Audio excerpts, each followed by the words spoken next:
Hello everyone. तो बच्चों आज अपन करने वाले हैं नीट रिवीजन सीरीज का नेक्स्ट चैप्टर जो कि है अल्कोहल, फिनॉल और ईथर। इस चैप्टर में अपन इसकी important reaction, preparation, chemical reaction सब पढ़ने वाले हैं। साथ ही में बच्चों अपन करेंगे इसके PYQ, और PYQ के बाद अगर आपको इस चैप्टर के प्रैक्टिस क्वेश्चन चाहिए तो वो आपको नीचे डिस्क्रिप्शन बॉक्स में मिल जाएंगे। साथ ही में अगर आपको इसका टेस्ट भी देना है तो उसका भी जो लिंक है वो हमारे जो वेबसाइट का लिंक है वो आपको नीचे मिल जाएगा, जिसपे वो आप टेस्ट भी दे सकते हो। तो आइए बच्चों शुरुआत करते हैं चैप्टर में अल्कोहल, फिनॉल, ईथर में। जो अपना सबसे पहला टॉपिक है वो है प्रेपरेशन ऑफ अल्कोहल का, जो कि सबसे पहले होता है bye acid catalyst hydration. Hydration of alkene से अपन क्या करते हैं, अल्कोहल को प्रिपेयर करते हैं। आइए इसके मैकेनिज्म को समझते हैं। सबसे पहले अपन देख सकते हैं कि एल्कीन जो है वो क्या करती है, वो वाटर के साथ रिएक्ट करती है इन प्रेजेंस ऑफ एसिड, जो कि एक कैटलिस्ट की तरह वर्क करता है टू प्रिपेयर अल्कोहल। तो आइए इसके मैकेनिज्म को थोड़ा सा समझते हैं कि मैकेनिज्म क्या वर्क कर रहा होगा। यहाँ पर सबसे पहले एल्कीन है, ठीक है। एल्कीन में आपको जब मैं हेलो एल्केन, हेलो अरीन पढ़ा रही थी तब भी मैंने आपको एक बात बताई थी कि जब भी अपन एल्कीन की बात करते हैं तो एल्कीन के अंदर भी एक पॉजिटिव और एक नेगेटिव पार्ट होता है। एक पार्शियल पॉजिटिव, एक पार्शियल नेगेटिव पार्ट होगा। अब नॉर्मल सी बात है, अगर CH3 ग्रुप यहाँ है तो ये अपना +I इफेक्ट लगा रहा होगा, जिसकी वजह से पॉजिटिव यहाँ स्टेबलाइज्ड होगा और नेगेटिव यहाँ स्टेबलाइज्ड होगा। जनरल सी बात है, कोई भी स्पीशीज अगर फॉर्म होती है तो वो उस जगह पे फॉर्म होना चाहिए कि जहाँ पर वो स्टेबलाइज्ड हो, and due to the presence of this CH3 group plus यहाँ ज़्यादा स्टेबलाइज्ड होगा। अब अगर अपन बात करें कि अपन वाटर का एडिशन करवा रहे हैं तो वाटर में क्या होता है, H+ होता है और OH- आयन होता है। तो नॉर्मल सी बात है, जो प्लस है स्पीशीज का वो कहाँ जाएगा, माइनस पे। तो यहाँ पर आपको दिख रहा है माइनस यहाँ है तो माइनस पे जाके अटैच हो जाएगा और ये फॉर्म कर देगा CH3 CH, और यहाँ पर भी CH3, और इसके ऊपर एक आ जाएगा कार्बोकैटायन, और यहाँ से फॉर्मेशन हो जाएगा कार्बोकैटायन का। अब कार्बोकैटायन बन चुका है तो एक बहुत ही इंपॉर्टेंट चीज़ होती है जब भी कार्बोकैटायन बनेगा कि अगर कार्बोकैटायन बना है और वो ज़्यादा अच्छा बन सकता है तो वो रीअरेंज हो जाएगा। मतलब ये अगर इसको कोई ज़्यादा अच्छी पोजीशन मिले तो वो उस पर रीअरेंज होना चाहेगा। और हमेशा याद रखना, जब भी रीअरेंजमेंट करा रहे हो तो हर एक स्टेप में ज़्यादा स्टेबल कार्बोकैटायन बनना चाहिए। ऐसा नहीं कि थर्ड स्टेप में ज्यादा स्टेबल बन रहा है तो आप सेकंड स्टेप को भूल जाओ। हर एक स्टेप में वो तभी जाएगा जब उसको ज्यादा स्टेबल कार्बोकैटायन मिलेगा। यहाँ पर कार्बोकैटायन तो बना मगर सबसे ज्यादा स्टेबल बना, इसका मतलब रीअरेंजमेंट यहाँ पर नहीं होगा, पर जहां पर रीअरेंजमेंट करवाना हो आपको बिल्कुल करवाना पड़ेगा। अब यहाँ पर बचता है OH- आयन, माइनस कहाँ जाएगा भाई, प्लस के पास ही जाएगा और फॉर्मेशन हो जाएगा यहाँ से अल्कोहल का, CH3CH3OH। अब यहाँ से आपका ये अल्कोहल प्रिपेयर हो गया, क्योंकि अपन देख सकते हैं कि जो एडिशन हुआ है अल्कोहल का वो कहाँ हुआ है, to the carbon having less number of hydrogen. To the carbon having, अगर इस एल्कीन की बात करें, इसके पास 2 हाइड्रोजन है, इसके पास एक ही है, और OH कहाँ जाके जुड़ा है, इस कार्बन पे।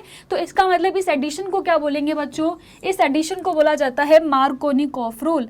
When the negative part of the species attach to the carbon having less number of hydrogen, तो उस रूल को बोला जाता है मार्कोनिकॉफ रूल। क्या बोलते हैं बच्चों, मार्कोनिकॉफ रूल बोला जाता है, ठीक है। मगर आपको क्वेश्चन में आंसर इस रूल से नहीं करना है, मैंने रूल समझा दिया। आंसर के लिए हमेशा आपको कार्बोकैटायन की स्टेबिलिटी देखनी है, उसी के बाद आंसर करना है, ठीक है। इसके बाद जो बच्चों अपना सेकंड मेथड है for the preparation of alcohol, वो है बाय हाइड्रोबोरेशन ऑक्सीडेशन, जिसको आप शॉर्ट में HBO भी बोलते हो। अब इसमें क्या होगा, यहाँ पर अपन एक एल्कीन लेंगे, उसके अंदर अपन क्या करते हैं बच्चों, डाइबोरेन डालते हैं और साथ ही में यहाँ पर ट्राई एल्काइल बोराइड बनता है विच गिव्स अल्कोहल। नहीं समझ में आया, कोई बात नहीं, आइए समझते हैं इस चीज़ को। मैं आपको और अच्छे से बताती हूँ क्या होता है HBO, हाइड्रोबोरेशन ऑक्सीडेशन। आपने सेम ही एल्कीन ली, यहाँ पर भी जो एल्कीन ली है वो सेम है, CH3CH डबल बॉन्ड CH2। अब इसमें क्या करना है, अपन ने इसमें डाला है बच्चों बोरेन, डाई बोरेन B2H6। अब ये B2H6 इसको आप ऐसे भी लिख सकते हो BH3, ठीक है। BH3 कैसी स्पीशीज होती है बच्चों, एक इलेक्ट्रॉन डेफिशिएंट स्पीशीज होती है। तो इसको चाहिए ऐसी कोई चीज जिससे इसको इलेक्ट्रॉन डेंसिटी मिल पाए, क्योंकि ये क्या है, इलेक्ट्रॉन डेफिशिएंट। और यहाँ पर आपको दिख रहा है एल्कीन। एल्कीन क्या करेगा बच्चों, एक न्यूक्लियोफाइल की तरह एक्ट करेगा, ये एक इलेक्ट्रोफाइल की तरह एक्ट करेगा और दोनों में रिएक्शन हो जाएगी, जिससे यहाँ पर प्रोड्यूस होगा। अभी यहाँ पर समझना बहुत ही इंपॉर्टेंट चीज़ है, यहाँ पर आकर ये जो डाइबोरेन है इस पे आकर जुड़ जाएगा, ठीक है, CH2, और यहाँ पर आके ये डाइबोरेन आपका जुड़ चुका है। अब क्या होता है बच्चों, बोरोन जो होता है वो क्या करता है, 3 बॉन्ड बनाता है, मगर आप देखोगे यहाँ पर 4 बॉन्ड बन गए। हालांकि इलेक्ट्रॉन डेफिशिएंट है, चाहिए उसको बॉन्ड, मगर वो क्या करता है, 3 ही बॉन्ड बना पाता है, तो ये चौथे बॉन्ड को नहीं संभाल पाता, बहुत ज़्यादा नेगेटिव आ जाता है, जिसकी वजह से ये अपनी इलेक्ट्रॉन डेंसिटी को इन हाइड्रोजन के पास शिफ्ट कर देता है कि थोड़ा थोड़ा सब में बांट देता हूँ। मगर क्या होता है, इसी वजह से क्या होता है बच्चों, यहाँ पर एक पार्शियल पॉजिटिव होता है due to this alkyl group, तो ये यहाँ पर इंटरेक्शन होने लग जाती है। और जैसे ही बोरेन को रियलाइज होता है कि भाई हाइड्रोजन तो इधर इंटरेक्शन में इन्वॉल्व हो गया, वो उससे बॉन्ड को तोड़ लेता है, जिससे प्रोड्यूस होता है CH3, CH2, CH2 और यहाँ पर BH2। अब ये क्या हो गया, अगेन इलेक्ट्रॉन डेफिशिएंट हो गया। Boron with 3 bonds is electron deficient species. Again क्या हो गया भाई, पॉजिटिव आ चुका है और ये अगेन बन चुका है एक इलेक्ट्रॉन डेफिशिएंट स्पीशीज। इसने भैया कहा क्या, इसने क्या बोला, इसने सोचा कि मैं दोबारा एल्कीन के पास जाता हूँ, एल्कीन तो प्रेजेंट है ही सही, एल्कीन के साथ इसने दोबारा रिएक्शन करना चाहिए, और ये दोबारा यहाँ पर रिएक्शन करके क्या होता है, अटैच हो जाता है। मतलब यहाँ पर बोरोन पे 2 तरीके की एल्कीन आ गई, CH3, CH2, CH3, ये CH2 होगा, और CH2, CH2, CH3। एक एल्कीन जो अभी जुड़ी है वो हो जाएगी CH2, CH, CH3। अभी भी इसके पास क्या है, हाइड्रोजन लेफ्ट है, एक हाइड्रोजन और एक और दूसरा हाइड्रोजन। अब क्या होता है, सेम चीज वापस रिपीट होती है। इसके पास क्या आता है, नेगेटिव चार्ज आ जाता है, ये अपनी इलेक्ट्रॉन डेंसिटी को इन हाइड्रोजन्स को दे देता है, जिसकी वजह से ये जो पॉजिटिव होता है ये इससे इंट्रैक्शन करने लग जाता है, और अगेन बोरोन क्या करता है, अपना बॉन्ड तोड़ लेता है। और इन सब के बाद अब दोबारा एल्कीन आएगी, और जो लास्ट में बनेगा उसे बोलते हैं ट्राई एल्काइल बोरेट। यहाँ पर जो लिख रखा है ट्राई एल्काइल बोराइड बनेगा, वही फॉर्म हो जाता है। तो जो फाइनल स्पीशीज बनती है वो मैं बना के बता देती हूँ, वो बनती है यहाँ पर CH3, CH2, CH2, ये बोरेन होता है, और इसके पास 3 एल्कीन से ये स्पीशीज बन जाती है। इसी को बोला जाता है बच्चों ट्राई एल्काइल बोराइड। क्या बोला जाता है इसको, ट्राई एल्काइल बोराइड। और अब इसके अंदर अपन जो रिएजेंट डालते हैं उसके हिसाब से प्रोडक्ट बनता है। जैसे अगर यहाँ की बात करें तो मैंने क्या रिएजेंट डाला है, H2O2 और OH माइनस आयन। अगर H2O2 इसके अंदर अपन डाल रहे हैं विथ OH माइनस आयन, मतलब कि इस वाले कार्बन पे क्या जुड़ेगा, OH माइनस आयन। इससे जो आपको प्रोडक्ट मिलता है वो मिलता है एक एल्कोहल। मगर ये कैसा अल्कोहल है बच्चों, अल्कोहल देख के आप समझ पा रहे हो कि ये एंटी मार्कोनिकॉफ रूल के थ्रू गया है, क्योंकि जो नेगेटिव पार्ट है of the reagent is attached to the carbon having more number of hydrogen. इसका मतलब ये कैसा रूल होए, एंटी मार्कोनिकॉफ रूल। अब इसके लिए आपको ऐसा नहीं है कि इसको लगाने से पहले सोचना है, नहीं। अगर डायरेक्ट आंसर देना है, कभी भी B2H6 दिख जाए, कोई एल्कीन दिख जाए, आपको डायरेक्ट एंटी मार्कोनिकॉफ रूल लगाना है कि जो नेगेटिव पार्ट है, मतलब जो OH माइनस आयन है, उसको कहाँ लगाना है, to the carbon having more number of hydrogen, मतलब इसमें। और अगर मार्कोनिकॉफ रूल लगाना है तो वो लगेगा to the carbon having less number of hydrogen. अब इसी के बाद बच्चों यहाँ से मिलती जुलती एक और रिएक्शन होती है, जिसके बारे में भी मैं बता देती हूँ। उस रिएक्शन को बोलते हैं oxymercuration and demercuration reaction. Oxymercuration and demercuration reaction. इसमें भी अपन एल्कीन लेते हैं, इसमें भी सेम ही चीज होती है। क्या होता है, एक एल्कीन ली जाती है, अपन सेम ही एल्कीन ले लेते हैं, CH3, CH double bond CH2।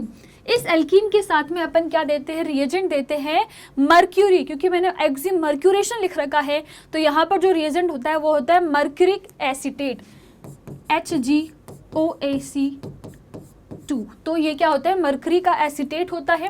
साथ ही में अपन इसके वाटर डालते हैं और एक और रिएजेंट यहाँ डाला जाता है जो कि एक रिड्यूसिंग रिएजेंट है जिसे बोलते हैं सोडियम बोरोहाइड्राइड। तो ये भी यहाँ पर डाला जाता है। इससे जो एल्कीन मिलती है बच्चों, वो भी अपन को कैसी एल्कीन मिलती है, एक मार्कोनिक ऑफ रूल वाली एल्कीन। मतलब जो OH है वो कहाँ जाएगा, to the carbon having less number of hydrogen. मतलब यहाँ पर भी आंसर किसके थ्रू हो रहा है भाई, मार्कोनिक ऑफ रूल। अब इंपॉर्टेंट चीज है कि मैम यहाँ पर क्या मैकेनिज्म फॉलो हुआ होगा। तो आइए यहाँ पर मैकेनिज्म के बारे में एक बार चर्चा कर लेते हैं कि मैकेनिज्म क्या फॉलो हुआ होगा। तो सबसे पहले तो क्या होता है, इस एल्कीन में ये जो एसीटेट होता है ये आकर जुड़ता है, ठीक है। और एसीटेट क्या करता है, जैसे ही आके जुड़ता है ये क्या बनाता है, एक नॉन क्लासिकल कार्बोकेटायन।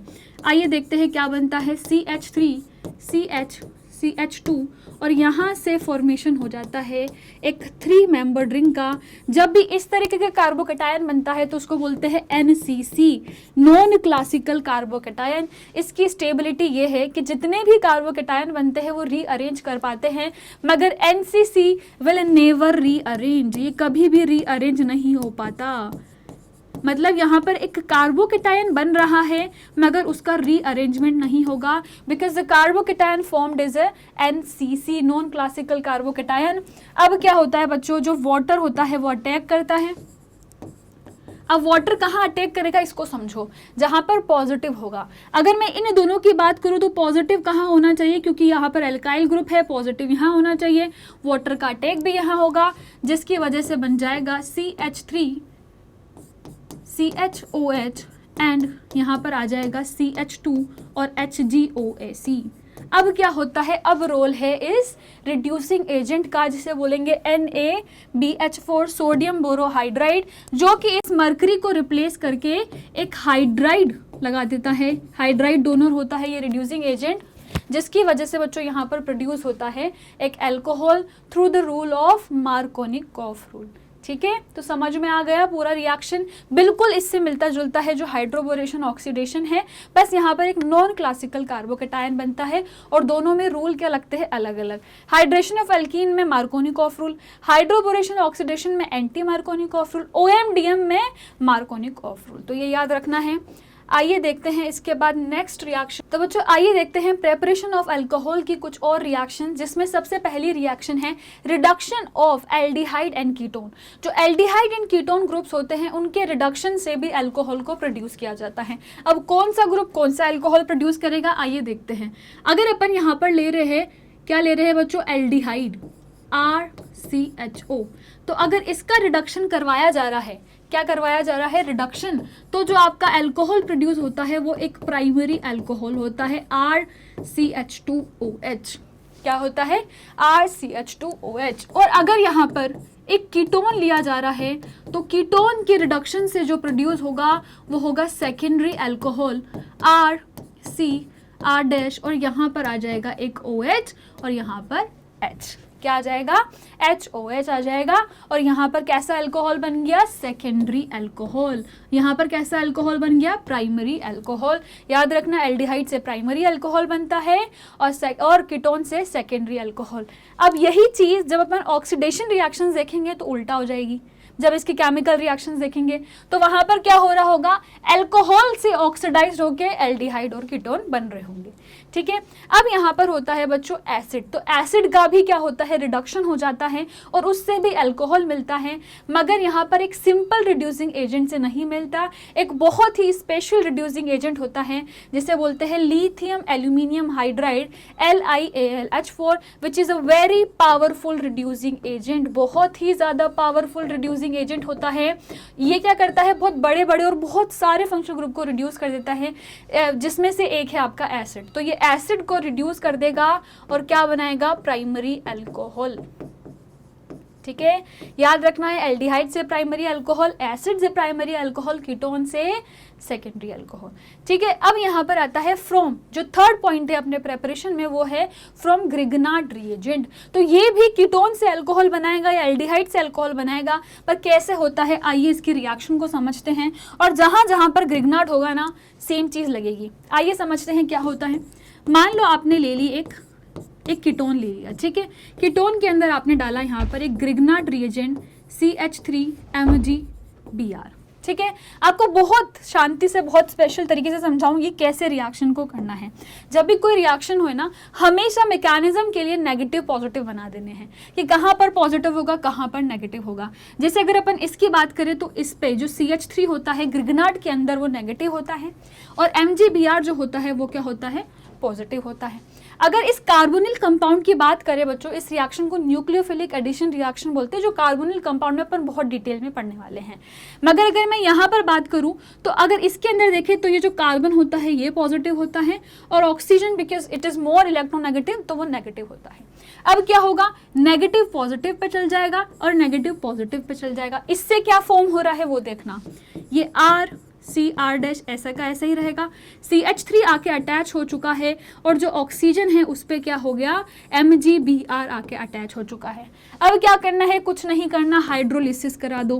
हाइड्रोलिसिस कराने से क्या होगा, ये जो MgBr है ये क्या बना लेगा, ये निकल जाएगा और यहाँ से मिल जाएगा आपको अल्कोहल CH3R- और यहाँ पर मिल गया एक अल्कोहल। कैसा अल्कोहल मिल चुका है बच्चों, आप क्लियरली देख सकते हो कैसा अल्कोहल है, एक टर्शरी अल्कोहल, ठीक है। तो ग्रिग्नार्ड रिएजेंट में अगर आप कैसे कार्बोनिल कंपाउंड की रिएक्शन करवा रहे हो तो उससे भी अल्कोहल क्या होते हैं, प्रोड्यूस होते हैं, ठीक है।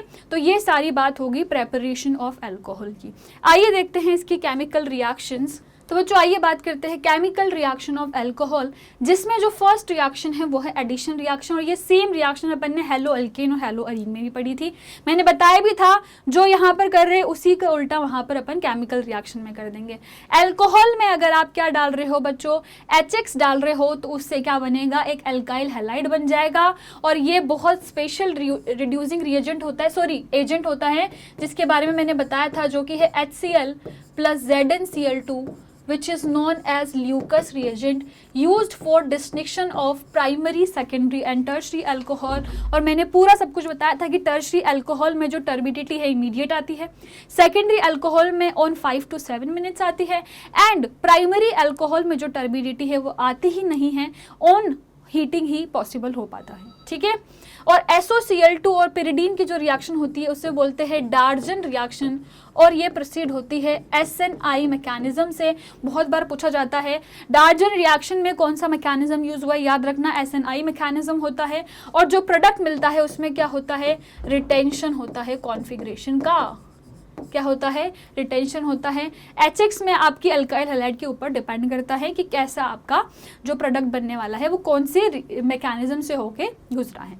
अब यहाँ पर क्या है, reaction with Grignard reagent. Alcohol की रिएक्शन करवानी है ग्रिग्नार्ड से। अभी मैंने बताया था जितनी भी ग्रिग्नार्ड की रिएजेंट है प्लस माइनस से सॉल्व हो जाएगी। देखना अब यहाँ पर आपको सेम चीज करनी है। आपको पता है जो R ग्रुप होता है वो माइनस होता है, अभी मैंने बताया था। MgX प्लस होता है। अगर मैं H की बात करूँ तो H प्लस होगा और ये जो OR माइनस है ये माइनस होगा। अब यहाँ पर क्या करना है, बस प्लस को माइनस से अटैच कर दो। ये माइनस जो है बच्चों ये प्लस के साथ अटैच होगा, ये प्लस क्या है इस माइनस के साथ अटैच होगा। अगर RH से अटैच होगा तो क्या बन गया, एल्केन बन गया और बाकी की जो स्पीशीज है उसने बना लिया ROMgX, ठीक है। तो जब भी अपन अल्कोहल के ग्रिग्नार्ड रिएजेंट से रिएक्शन करवाएंगे तो क्या प्रोड्यूस होगा, एल्केन, ठीक है। जिनके पास भी एक्टिव हाइड्रोजन होते हैं ना वो सारे के सारे एल्केन बनाते हैं, ठीक है। अब यहाँ पर है डिहाइड्रेशन ऑफ एल्केन। क्या रिएक्शन है बच्चों, डिहाइड्रेशन ऑफ एल्केन की बात कर लेते हैं। इसमें क्या कर रहा है, अपन ने एक अल्कोहल लिया, अभी जो करा था ना उसी का उल्टा है, डी।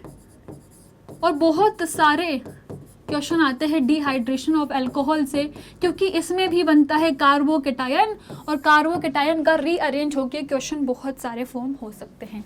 जैसे मान लो मैंने यहाँ पर एक CH3 CH2OH सबसे छोटा क्या ले लिया, अल्कोहल ले लिया, ठीक है। मतलब जो सबसे छोटा होगा 2 कार्बन में, ठीक है, ये अल्कोहल ले लिया। अब इसमें क्या होता है बच्चों, आपने एक H+ ऐड करा, आप एसिड के प्रेजेंस में करवाते हो डिहाइड्रेशन, ठीक है। तो जैसे आपने H+ ऐड करा, H प्लस कहाँ जाएगा भाई, उसको दिख रहे हैं लोन पेयर, ऑक्सीजन के ऊपर, वो ऑक्सीजन के पास जाएगा और यहाँ से फॉर्म हो जाएगा वाटर। ऑक्सीजन 2 ही बॉन्ड बनाता है, 3 बनते ही पॉजिटिव आ जाता है। वाटर बोलेगा मैं तो जा रहा हूँ भाई, मेरे पास पॉजिटिव आ गया, मैं नहीं झेल सकता, मैं जा रहा हूँ, मगर वो अपनी निशानी किसको दे के चल जाएगा भाई, निशानी दे जाएगा वो कार्बन को।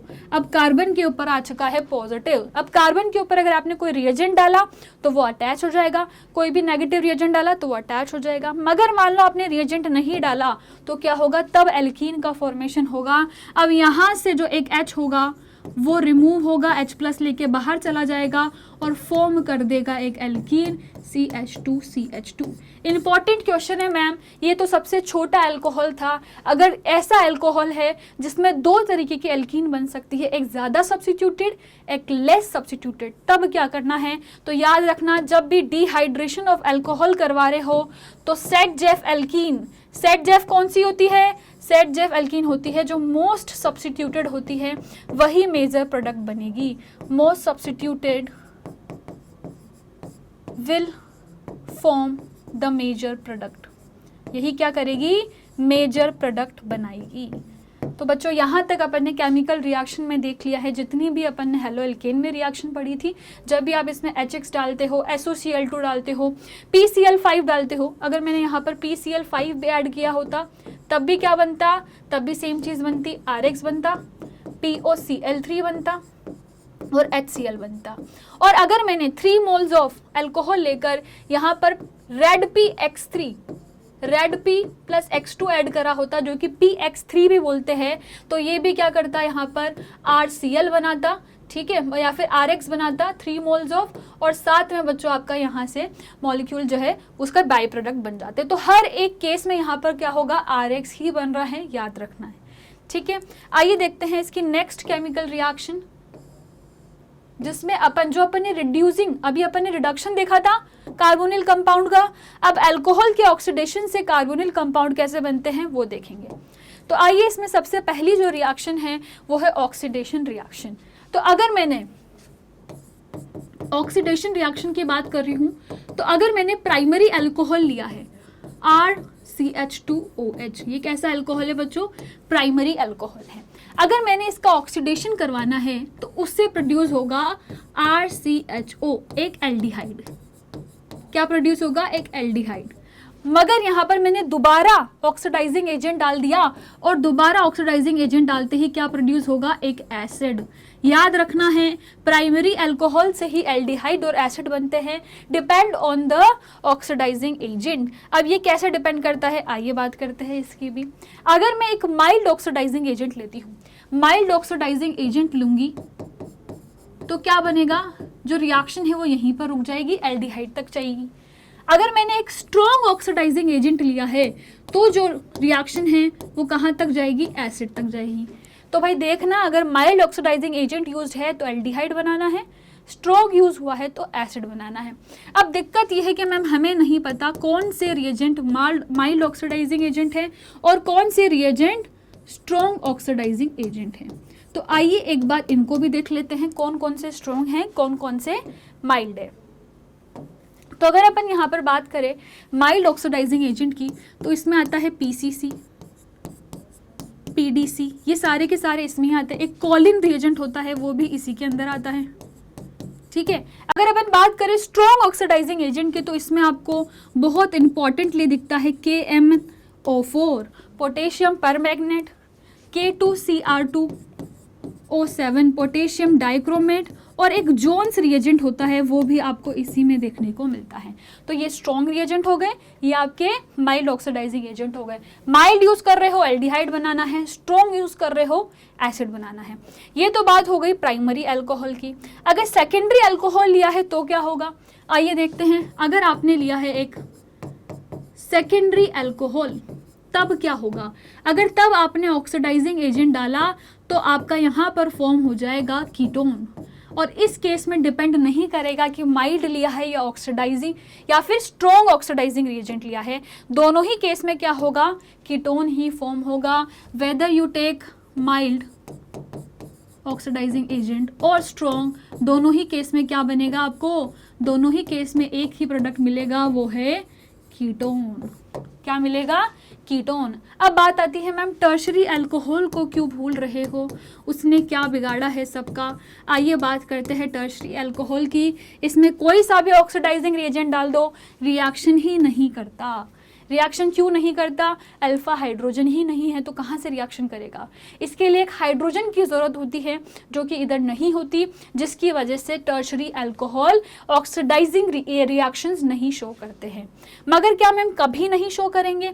तो ऐसा भी नहीं होता। एक केस ऐसा होगा जहाँ पर आपको देखने को मिलेगा कि जो टर्शरी अल्कोहल है वो भी रिएक्शन कर रहा है। कौन सा होता है भाई? जब आप कॉपर के साथ हाई टेम्परेचर लेते हो तो this is also used as a oxidizing agent. ये क्या करता है? सेम तरीके से करेगा। अगर प्राइमरी अल्कोहल है तो बना देगा एल्डिहाइड, अगर सेकेंडरी अल्कोहल है तो बना देगा क्या? कीटोन। और अगर आपने ले लिया एक टर्शरी अल्कोहल, जैसे कि मान लो मैंने ले लिया यहाँ पर ये अल्कोहल, अगर इसके अंदर आपने कॉपर के साथ में हाई टेम्परेचर डाल दिया तो क्या होगा बच्चों? तब उस केस में क्या हो जाएगा? यहाँ पर फॉर्मेशन हो जाएगा एल्कीन का, यहाँ से ये ग्रुप चल जाएगा और यहाँ से फॉर्म हो जाएगी एक एल्कीन। क्या फॉर्म हो जाएगी बच्चों?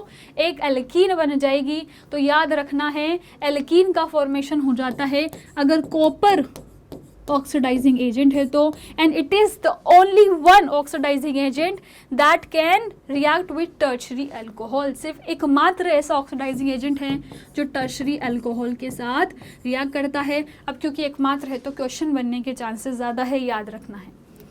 आइए बात करते हैं बच्चों, इसके बाद अगर अपन अल्कोहल की रिएक्शन करवा रहे हैं किसी मेटल के साथ तब क्या होता है?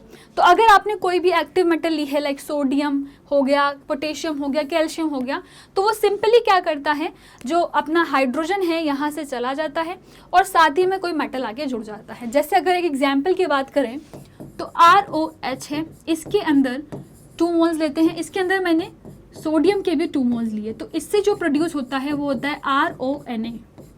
इसे बोलते हैं बच्चों सोडियम एल्कोक्साइड। क्या बोला जाता है? Sodium alkoxide. और इसको एक बहुत ही इंपॉर्टेंट रिएक्शन होती है जिसमें यूज़ करते हैं अपन विलियमसन ईथर सिंथेसिस रिएक्शन पढ़ने वाले हैं आगे, तो उसमें इसका यूज़ होता है सोडियम एल्कोक्साइड का। ठीक है, अब अपनी नेक्स्ट रिएक्शन है एस्ट्रीफिकेशन रिएक्शन। एस्ट्रीफिकेशन रिएक्शन क्या होती है? जिसमें आप एक, ये अपन बहुत टाइम से पढ़ते हैं, मतलब बचपन से पढ़ते हुए हैं, 9 से 10 से 11 से 12 से, और नीट में भी पढ़ रहे हैं। एस्ट्रीफिकेशन रिएक्शन में क्या होता है? अपन एक कार्बोक्सिलिक एसिड लेते हैं, एक अल्कोहल लेते हैं, जिससे एक फ्रूटी स्मेलिंग कंपाउंड बनता है जिसे बोलते हैं एस्टर। अब इसमें जो इंपॉर्टेंट चीज़ है वो ये होती है कि जो अल्कोहल होता है उसका हाइड्रोजन होता है और OH ग्रुप किसका होता है? कार्बोक्सिलिक एसिड का। और जहाँ से यहाँ पर एक डिहाइड्रेटिंग एजेंट लेते हैं, H2SO4 हो गया, ठीक है, HCl हो गया, कॉन्सेंट्रेटेड लेते हैं जो कि एक डिहाइड्रेटिंग एजेंट की तरह काम करता है और एस्टर का फॉर्मेशन कर देता है। यही सेम रिएक्शन आपको एसिड हैलाइड में भी दिखेगी। एसिड हैलाइड में भी क्या होगा बच्चों? यहाँ से ये क्या हो जाएगा? HCl निकल जाएगा, सॉरी ये निकल जाएगा और साथ में आपका प्रोड्यूस हो जाएगा एस्टर। ठीक है, तो सेम रिएक्शन यहाँ पर भी देखने को मिलेगी। ठीक है, तो याद रखना है अगर अपन क्या करेंगे, अगर अपन अल्कोहल की रिएक्शन करवा रहे हैं कार्बोक्सिलिक एसिड या फिर एसिड हैलाइड से, तो एक फ्रूटी स्मेलिंग कंपाउंड बनता है जिसे बोलते हैं एस्टर। इसका जो पूरा प्रेपरेशन है वो अपन कार्बोक्सिलिक एसिड में पढ़ेंगे। तो यहाँ पर अपना अल्कोहल खत्म हो चुका है। अब अपन नेक्स्ट शुरुआत करने वाले हैं फिनोल। तो आइए बच्चों बात करते हैं अब फिनोल की प्रेपरेशन रिएक्शन की। तो प्रेपरेशन ऑफ फिनोल में सबसे फर्स्ट है फ्रॉम क्यूमीन। क्यूमीन क्या होता है? जब एक बेंजीन की रिंग हो और उसमें एक CH3 ग्रुप हो, तब क्या बनता है बच्चों? इसमें यहाँ पर इसको बोलते हैं क्यूमीन। क्यूमीन में क्या करना है? इंसर्शन करना है O2 का। डायरेक्टली O2 लिख रखा है, मतलब यहाँ पर एक बहुत ही स्पेशल रिएक्शन होती है, डायरेक्टली आके O2 का इंसर्शन हो जाता है और इससे यहाँ पर क्या होता है बच्चों? एक इस तरीके का कंपाउंड बन जाते हैं O2 का। अब आप देख रहे हो O2 का इंसर्शन कहाँ हुआ? ये इस CH के बीच में आके O2 का इंसर्शन हो गया। बाकी की remaining species as it is रहेगी। अब ये क्या होगा? यहाँ से होगा क्लीवेज। और क्लीवेज कैसे होगा बच्चों? क्लीवेज में यहाँ पर आप देखोगे कि यहाँ से तो इस OH का क्लीवेज हो जाएगा और यहाँ से इस कार्बन और जो आपकी रिंग है उसका क्लीवेज हो जाएगा। अब जैसे ही रिंग और इसका क्लीवेज होगा तो यहाँ से फॉर्मेशन हो जाएगा एक एसीटोन का और साथ में मिल जाएगा आपको एक फिनोल। तो यहाँ से फिनोल एसीटोन बनते हैं, क्यूमीन से बनते हैं और याद रखना है इंसर्शन ऑफ ऑक्सीजन हो जाता है CH बॉन्ड के बीच में। ठीक है, जो सेकंड रिएक्शन है वो है बेंजीन सल्फोनिक एसिड के थ्रू। तो आइए इस रिएक्शन को देखते हैं। इसमें क्या हो रहा है, आपने एक बेंजीन की रिंग ली है, इसके अंदर आपने डाला है ओलियम, ठीक है, H2S2O7। अब ये क्या करेगा बच्चों, सल्फोनेशन करवाता है, मतलब बेंजीन पे डायरेक्टली आपको क्या करना है, सल्फोनेशन करवाना है। कल मैंने आपको एक चीज़ बताई थी जब मैं halo alkane hello Areen chapter पढ़वा रही थी कि जो सल्फोनेशन होता है उसमें जो रिएजेंट होता है, जो अटैकिंग रिएजेंट होता है वो होता है SO3+, मगर ये एक इंटरनल न्यूक्लियोफाइल की तरह वर्क करता है जिसकी वजह से जो फाइनल प्रोडक्ट मिलता है उसमें आपको SO3H मिलता है। तो याद रखना है, अब जैसे ही सल्फोनेशन होगा फिर आपने क्या करा बच्चों, यहाँ पर आप डालते हो NaOH प्लस वाटर।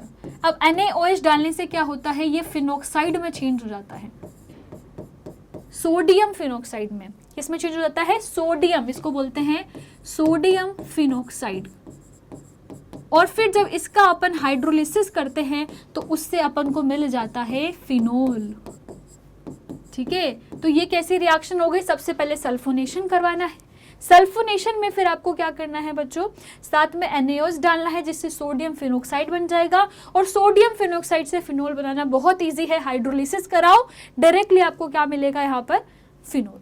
अब यहाँ पर अपनी जो थर्ड रिएक्शन है फॉर द प्रेपरेशन वो क्या है बच्चों, थर्ड रिएक्शन है फ्रॉम हेलो अरीन, जो कि अपन ने कल भी पढ़ी थी halo alkane hello Areen chapter में।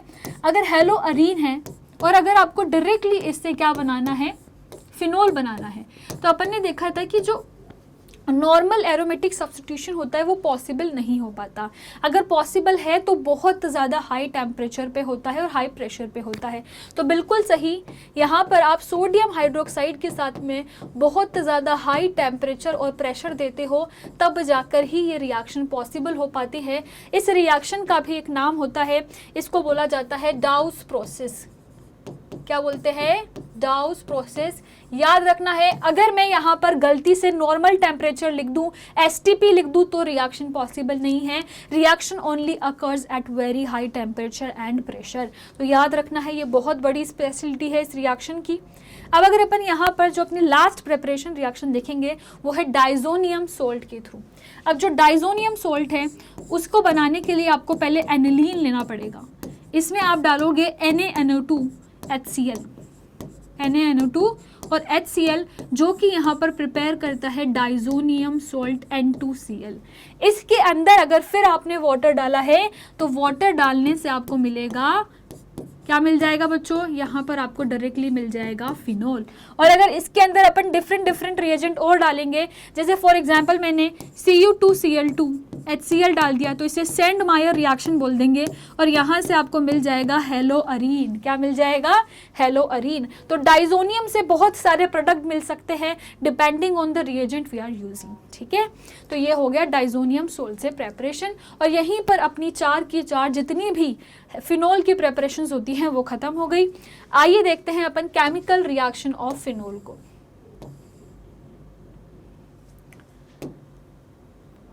तो बच्चों, केमिकल रिएक्शन ऑफ फिनोल पढ़ने से पहले अपन को एक छोटा सा कंसेप्ट समझना पड़ेगा अबाउट फिनोल। अच्छा, फिनोल क्या होता है, ये आपका फिनोल है ना।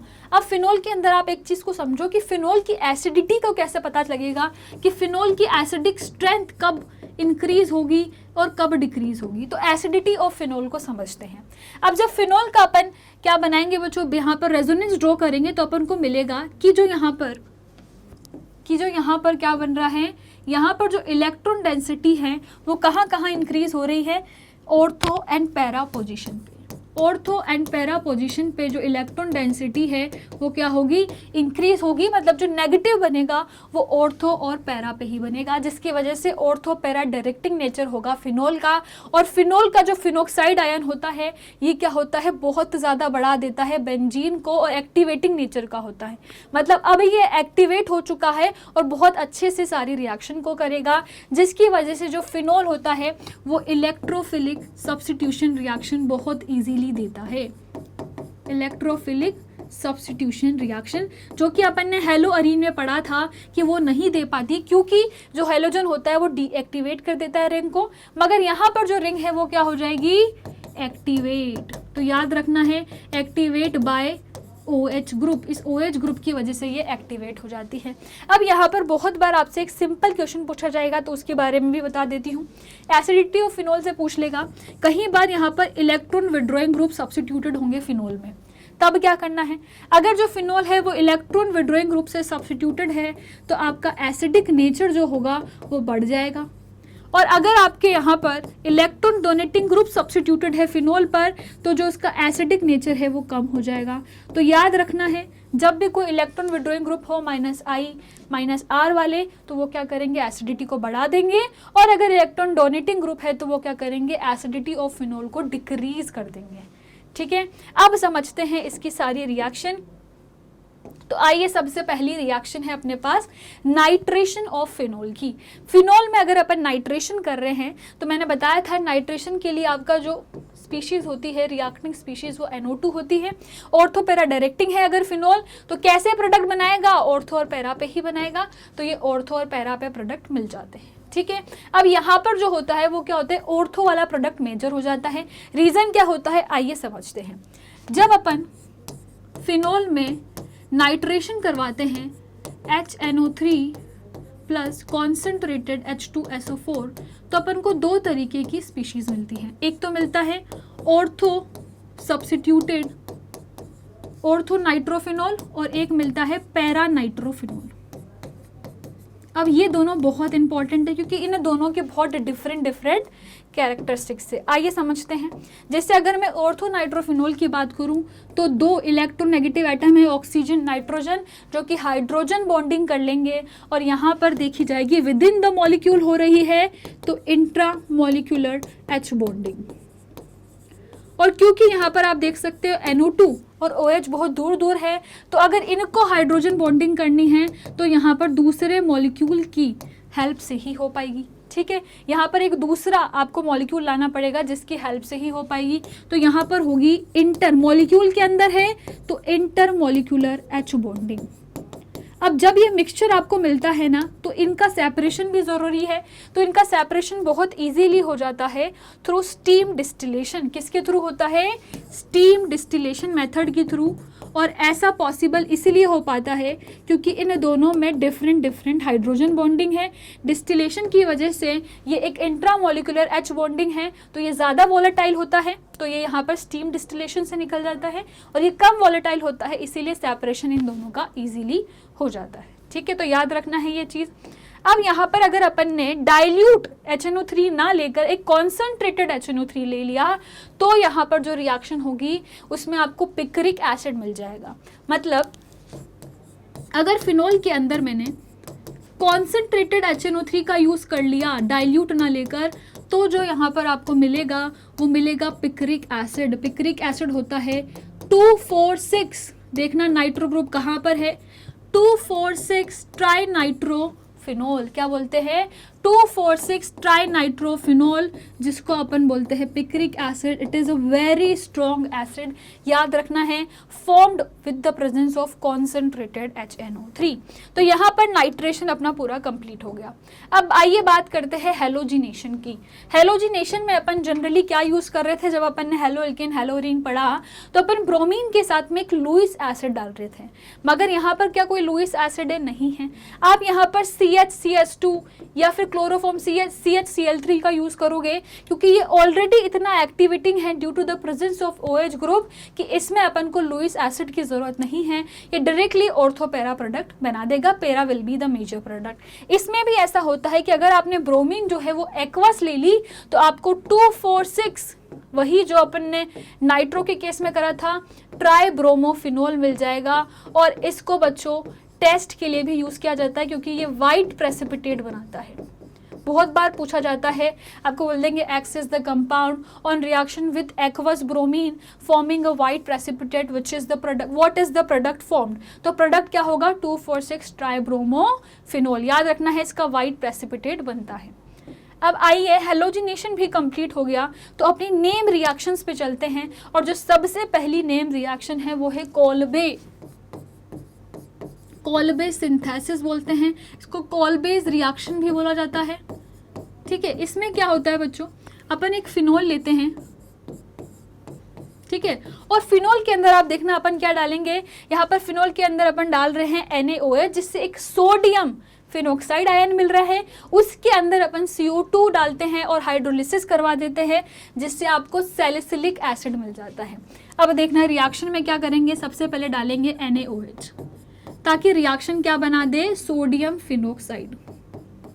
ठीक है, अब क्या करेंगे, सोडियम फिनोक्साइड में आप किसका एडिशन कराओगे, CO2 का, जिससे कि आपके यहाँ पर आपको मिल जाएगा एक कार्बोक्सिलिक एसिड, जिसमें अगर आप फर्दर हाइड्रोलिसिस करवाते हो तो आपको मिल जाता है सैलिसिलिक एसिड। जब OH और COH हो तो इसको बोला जाता है सैलिसिलिक एसिड। क्या बोलते हैं बच्चों, सैलिसिलिक एसिड। याद रखना है, बहुत बार डायरेक्टली पूछा जाएगा salicylic acid is formed in which reactions, तो कोल्बे रिएक्शन में बनता है। आइए बात करते हैं दूसरी बहुत इंपॉर्टेंट नेम रिएक्शन का जिसका नाम है रेमर टीमन रिएक्शन। क्या नाम है रिएक्शन का, रेमर टीमन रिएक्शन। इसमें क्या करते हो बच्चों, आप फिनोल लेते हो। अब फिनोल के साथ यहाँ पर एक तो CHCl3 क्लोरोफॉर्म का यूज होता है और साथ ही में NaOH का यूज होता है। ठीक है, क्लोरोफॉर्म NaOH याद रखना है। ठीक है, अब यहाँ पर क्या होता है, सबसे पहले तो अपन NaOH डालते हैं और क्या करते हैं, यहाँ पर CHCl3 डालते हैं जिससे ये तो सोडियम फिनोक्साइड बना लेता है और यहाँ पर CHCl2 ही रहता है। क्या रहता है, CHCl2 क्लोरोफॉर्म आकर डायरेक्टली जुड़ गया। अब जब इसमें आप दोबारा NaOH डालते हो तो उसकी वजह से क्या होता है, ये जो CHCl2 होता है ये बना लेता है एल्डिहाइड और फिर इसके हाइड्रोलिसिस जब करवाते हो तो अगेन आपको फिनोल मिल जाएगा मगर ऑर्थो सब्स्टिट्यूटेड एल्डिहाइड ग्रुप मिल जाएगा जिसकी वजह से इसको बोलते हैं सैलिस एल्डिहाइड। जब डबल बॉन्ड OH था मतलब कि कार्बोक्सिलिक ग्रुप था तो सैलिसिलिक एसिड बोल रहे थे, एल्डिहाइड ग्रुप है तो क्या बोलेंगे, सैलिस एल्डिहाइड बोलेंगे। अब इस रिएक्शन से बहुत ही इंपॉर्टेंट क्वेश्चन पूछा जा सकता है जो बता देती हूँ, वो होगा यहाँ पर जो इंटरमीडिएट बनता है वो, क्योंकि आप देखोगे क्लोरोफॉर्म का यूज हुआ है तो जो इंटरमीडिएट होता है यहाँ पर वो होता है CCl2 और इस CCl2 के पास क्या होता है, एक लोन पेयर होता है, इसको बोलते हैं डाइक्लोरोकार्बीन। अब कार्बीन एक बहुत नया इंटरमीडिएट है, नॉर्मली कार्बोकेटायन, कार्बनायन इस तरह के इंटरमीडिएट होते हैं, यहाँ पर मिलता है आपको कार्बीन इंटरमीडिएट। बहुत बार क्वेश्चन में पूछ लेगा रीमर टीमन रिएक्शन में कौन सा इंटरमीडिएट यूज होता है, कार्बीन दिया जाएगा और कार्बीन ही आपका आंसर हो जाएगा। इसके बाद बच्चों बात करते हैं अपनी नेक्स्ट नेम रिएक्शन का जो कि क्या है, ऑक्सीडेशन रिएक्शन और रिडक्शन रिएक्शन ऑफ फिनोल। तो अगर अपन बात करें ऑक्सीडेशन ऑफ फिनोल की तो इसमें ऑक्सीडेशन अगर करवाएंगे तो अपन किसका यूज कर रहे हैं, ऑक्सीडेशन के लिए अपन यूज कर रहे हैं यहाँ पर Na2Cr2O7 जिससे यहाँ पर बेंजोक्विनोन का फॉर्मेशन हो जाएगा। Na2Cr2O7 एक ऑक्सीडेशन रिएक्शन है और इससे यहाँ पर अपन को क्या मिल जाएगा बच्चों, बेंजोक्विनोन। क्या मिल जाएगा, बेंजोक्विनोन। बेंजोक्विनोन में क्या होगा, यहाँ पर डबल बॉन्ड, यहाँ पर डबल बॉन्ड के दो ग्रुप होंगे।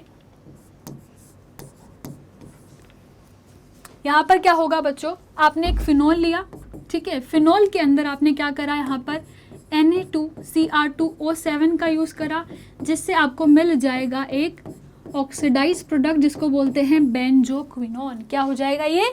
बेंजोक्विनोन। एक और रिएक्शन होती है, अगर आपने फिनोल के अंदर डाल दिया जिंक डस्ट, क्या डाल दी? जिंक डस्ट, तो आपको मिल जाती है बेंजीन की रिंग और साथ में ZnO बन जाता है। तो यहाँ पर तो अगर आप देखोगे तो रिएक्शन में क्या हुआ है? ऑक्सीडेशन हुआ है और यहाँ पर फिनोल से रिएक्शन दोबारा कहाँ चल गई है? बेंजीन की तरफ। तो यहाँ तक अपन ने जितनी भी केमिकल रिएक्शन है फिनोल की वो कंप्लीट कर दी है। नेक्स्ट अपन पढ़ने वाले हैं ईथर। तो आइए बच्चों बात करते हैं प्रेपरेशन ऑफ ईथर्स के बारे में, जिसमें सबसे पहली रिएक्शन है डिहाइड्रेशन ऑफ अल्कोहल की। अब आपको कंफ्यूजन हो रहा होगा, मैम डिहाइड्रेशन ऑफ अल्कोहल में तो आपने एल्कीन प्रोड्यूस करी थी, तो ईथर कैसे प्रोड्यूस हो गया? बच्चों अगर आप H2SO4 के साथ में टेम्परेचर लेते हो 443 केल्विन, तब वहाँ पर प्रोड्यूस होती है एल्कीन। मतलब कि कौन से टेम्परेचर पे? हाई टेम्परेचर पे, और लो टेम्परेचर पे प्रोड्यूस क्या हो रहा है? ईथर। क्या प्रोड्यूस हो रहा है? ईथर। ये रिएक्शन कैसे होती है? आइए इसके मैकेनिज्म को थोड़ा सा समझते हैं। इसमें जो अल्कोहल होता है उसमें आप डालते हो H2SO4 और H2SO4 क्या करता है? इस H को रिप्लेस करके यहाँ पर आ जाता है OSO3H। क्या आ जाता है? OSO3H। अब दोबारा से अल्कोहल यहाँ पर क्या डाली जाती है? दोबारा से अल्कोहल डाली जाती है CH3CH2OH, जो कि यहाँ से प्रोड्यूस कर देती है क्या बच्चों? यहाँ से प्रोड्यूस कर देती है H2SO4 अगेन, और साथ में यहाँ पर प्रोड्यूस हो जाता है CH3CH2O CH2CH3, और यहाँ पर बाय प्रोडक्ट निकल जाता है H2SO4। तो यहाँ पर क्या बन जाता है? ईथर बन जाता है। कौन से टेम्परेचर पे? 413 केल्विन पे, और अगर हाई टेम्परेचर लिया है तो एल्कीन प्रोड्यूस हो जाएगी। ठीक है, अब आती है सबसे इम्पोर्टेंट रिएक्शन जो कि है Williamson ether synthesis reaction. Very very very important reaction. आइए इसको समझते हैं। Williamson ether synthesis reaction. अब इस रिएक्शन में क्या होता है ना, ये इंपॉर्टेंट भी इसलिए क्योंकि इसमें दो मैकेनिज्म हो सकते हैं, या तो हो सकता है SN2 या फिर हो सकता है E2। अब आइए देखते हैं कब कब SN2 होगा, कब कब E2 होगा। अब इसमें जो एजेंट्स यूज करते हैं, जो रिएक्टेंट्स होते हैं, वो क्या होते हैं? एक एल्काइल हैलाइड होता है, एक सोडियम एल्कोक्साइड होता है जिससे ईथर बन जाता है और NaX बन जाता है। ठीक है, तो अगर मान लो मैंने जो सोडियम एल्कोक्साइड लिया है वो कैसा एल्कोक्साइड ले लिया? मैंने टर्शरी ग्रुप ले लिया। ये कैसा हो गया? ये सोडियम एल्कोक्साइड है, मगर कैसा एल्कोक्साइड है भाई? कार्बन कैसा है? ये टर्शरी कार्बन है, तो टर्शरी वाला सोडियम एल्कोक्साइड ले लिया। साथ ही में यहाँ पर मैंने ले लिया CH3Br, एक primary alkyl halide with sodium alkoxide which is tertiary sodium alkoxide, और यहाँ पर मैंने रिएक्शन करवाई। अगर रिएक्शन में मैं क्या कर रही हूँ बच्चों, अगर टर्शरी सोडियम एल्कोक्साइड है और जो आपका अल्काइल हैलाइड है वो प्राइमरी हो या फिर कैसा हो, CH3 मिथाइल अल्काइल हैलाइड हो, तो वो क्या होती है? रिएक्शन SN2 होती है। बताया था मैंने। तो यहाँ पर SN2 होगी और जो प्रोडक्ट आपको देखने को मिलेगा वो बन जाएगा ईथर, प्लस यहाँ से क्या हो जाएगा बच्चों? NaX यहाँ से निकल जाएगा। क्या निकल जाएगा बच्चों? NaX यहाँ से निकल जाएगा। अब ये तो हो गया कि जब आपने सोडियम एल्कोक्साइड टर्शरी लिया हो और प्राइमरी अल्काइल हैलाइड लिया हो। अगर मैम यहाँ पर ऐसा कर दिया जाए कि जो अल्काइल हैलाइड है वो टर्शरी लिया जाए, तब क्या होगा? मान लो यहाँ पर आपने ले लिया एक टर्शरी अल्काइल हैलाइड। अब ये क्या है? एक टर्शरी RX है। साथ में आपने सोडियम एल्कोक्साइड जो लिया वो बहुत सिंपल प्राइमरी सोडियम एल्कोक्साइड ले लिया। तब रिएक्शन में क्या होगा? तब रिएक्शन में होगा एलिमिनेशन और it proceeds through E2 mechanism. तो देखो एक ही रिएक्शन के अंदर सब्स्टिट्यूशन एलिमिनेशन दोनों पॉसिबल है depending on the reagent use. If alkyl halide is primary और methyl alkyl halide, then the reaction will be SN2. If the alkyl halide is tertiary alkyl halide, then the reaction or mechanism used is E2.